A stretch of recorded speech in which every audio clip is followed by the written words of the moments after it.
ఎందుకంటే గత 5 సంవత్సరాలు పూర్తిగా దాని మీద దృష్టి పెట్టలేదు అధ్యక్ష. ఆయిల్ ఫామ్కి ప్రధానంగా కావలసినటువంటిది స్ప్రింక్లర్లు, డ్రిప్ అధ్యక్ష.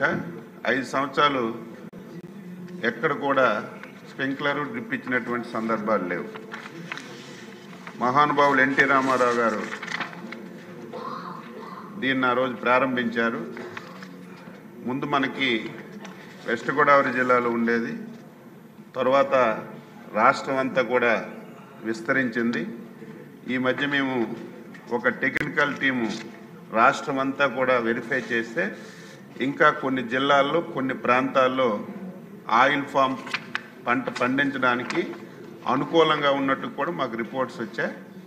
ఆ మండలాలను కూడా ఏవైతే కొత్తగా ఆయిల్ ఫామ్ పెట్టడానికి అవకాశం ఉందని చెప్పి టెక్నికల్ టీం రికమెండ్ చేసిందో ఆ మండలాలను కూడా ఇందులోకి తీసుకురావడానికి ప్రయత్నం చేస్తున్నాం అధ్యక్ష. ప్రస్తుతం ఈ ఆయిల్ ఫామ్ ధరకి కేంద్ర ప్రభుత్వం అధ్యక్ష ఫామ్ ఆయిల్ పంటకి వైబిలిటీ గ్యాప్ పేమెంట్ అని చెప్పి ఒక స్కీమ్ని అమలు చేస్తుంది అధ్యక్ష.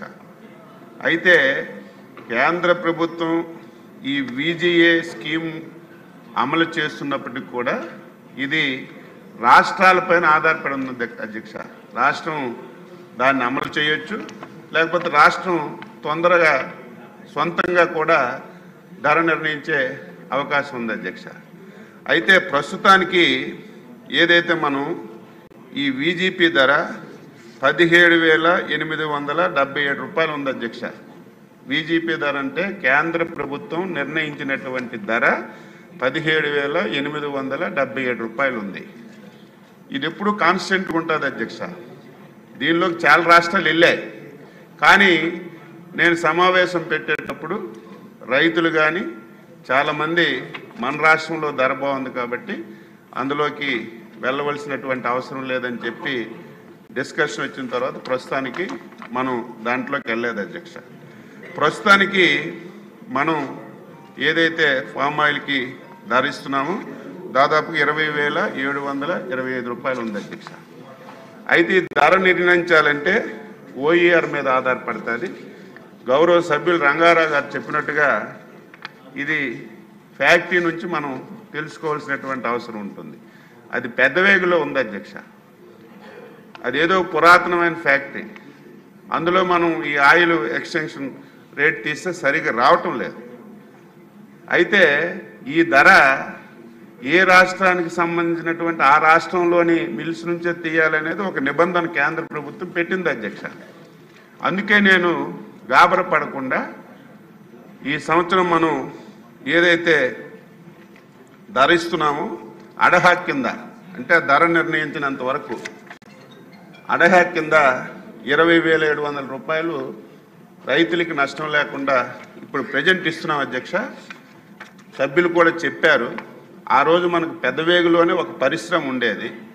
ఈరోజు అధునాతనమైనటువంటి టెక్నాలజీతో మన రాష్ట్రంలో కూడా ఒక 7-8 పరిశ్రమలు వచ్చాయి. నేను ఒక 5-6 పరిశ్రమలు సెలెక్ట్ చేసి రైతుల్ని దగ్గర పెట్టి ఆ 7-8 పరిశ్రమల్లో మనం క్రష్ చేసి అందులో ఏది ఎక్కువ ఓఈఆర్ వస్తే అది సెలెక్ట్ చేసి ఎట్టి పరిస్థితిలో ఈ ప్రభుత్వం రైతులకి ఎక్కడ కూడా ఇబ్బంది లేకుండా ధర తగ్గకుండా ఇచ్చే బాధ్యత తీసుకుంటాం. అది కూడా వీలైనంత తొందరగా ఒక నిర్ణయం తీసుకొని ధర ఫిక్స్ చేస్తామని చెప్పి సందర్భంగా తెలియజేస్తున్నాను. ఇన్ కేసు రేపు భవిష్యత్తులో ఎప్పుడైనా సరే కేంద్ర ప్రభుత్వం ఇచ్చినటువంటి విజిఏ స్కీమ్లో అవకాశం రేపు మన దగ్గర ధర తగ్గితే మనం వెంటనే ఆ ధరలోకి వెళ్ళే అవకాశం కూడా ఉంది. ప్రస్తుతానికైతే కేంద్ర ప్రభుత్వం ఇచ్చిన దానికంటే మనం ఎక్కువ ఇస్తున్నాం కాబట్టే మనం ఆ స్కీమ్లోకి వెళ్ళలేదని ఈ సందర్భంగా తెలియజేస్తున్నాను. ఈ సందర్భంగా రైతాంగానికి కూడా కోరుతున్నాను అధ్యక్ష, అందరూ కూడా వ్యవసాయం అంటే వరి తప్ప ఇంకొక పంట పెట్టడం లేదు. ఇప్పుడిప్పుడే సంతోషం ఏమిటంటే డైవర్ట్ అవుతున్నారు హార్టికల్చర్కి. అందులో ఏదైతే పామాయిల్ అనేది 1,50,000 నుంచి 2 లక్షలు ప్రాఫిట్ వస్తుంది అధ్యక్ష. ఈ మధ్యకాలంలో పామాయిల్లో కూడా కోకో అని చెప్పి కొత్త పంట వచ్చిందంటే అధ్యక్ష మీకు తెలుసు, ఇంటర్ క్రాప్గా వేస్తున్నారు. ఈరోజు కోకో పామాయిల్ కాంబినేషన్లో ఇంటర్ క్రాప్ వేసుకుంటే రైతుకి ఎక్కువ రాబడి రావడానికి అవకాశం ఉంది. మేము డిపార్ట్మెంటు దాని మీదే దృష్టి పెట్టాం, రైతులకి యాక్టివేట్ చేస్తున్నాం. తప్పనిసరిగా ఇప్పటికే పామాయిల్ దేశంలో ఉన్నదానికంటే మన దగ్గర ఎక్కువ శాతం పండిస్తున్నారు. ఈరోజు 5% 10% తెలంగాణలో ఉంది, మన దగ్గర 90% ఉంది అధ్యక్ష. కాబట్టి నేను మళ్ళీ రైతాంగానికి స్పష్టంగా హామీ ఇస్తున్నాను, ధరల విషయంలో మీకు ఎక్కడ ఇబ్బంది లేకుండా చేసే బాధ్యత మేము తీసుకుంటాం.